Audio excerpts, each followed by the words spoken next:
Cricket लिगको पहिलो खेल जस अन्तर्गत फेदीखोला गाउँपालिका भर्सेस कालीगण्डकी गाउँपालिका बिच भएको थियो र जसमा फेदीखोला गाउँपालिकाले माफ गर्नुहोला कालीगण्डकी गाउँपालिकाले टस हारेर पहिले ब्याटिङ गर्दै 176 रनको विशाल स्कोर खडा गरेको थियो र त्यो स्कोर खडा गर्नु सन्दर्भमा कालीगण्डकी गाउँपालिकाका ब्याटर रस सुनारले उत्कृष्ट ब्याटिङ गर्दै 84 रनको उत्कृष्ट पारी खेलेका थिए।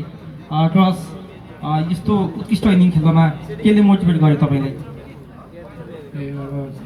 प्र्याक्टिस गरिरहेको थिएँ मैले आउनुभन्दा पिच त डिफिकल्ट थियो।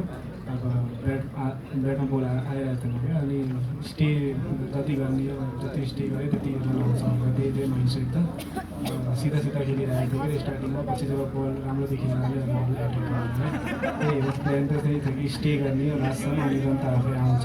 नयाँ विकेट थियो सो हल्का डिफिकल्ट थियो। विकेट नयाँ थियो, सुरुको 6 ओभर पावर प्ले चाहिँ एकदमै स्लो खेल्नु भएको थियो तपाईँहरू। त्यसपछि मिडल ओभरमा केले मोटिभेट गर्यो? पिचले सपोर्ट गर्यो कि तपाईँहरूको प्लान नै त्यही थियो? होइन प्लान नै त्यही थियो। अब नयाँ विकेट छ हल्का पावर प्लेमा अलिक सेफ खेल्ने प्लान थियो। अब पछि गएर एट्याक गर्ने थियो अनि त्यही हो। धेरै धेरै बधाई छ र अर्को गेमको लागि best of luck. Thank you very much. That's it for everyone.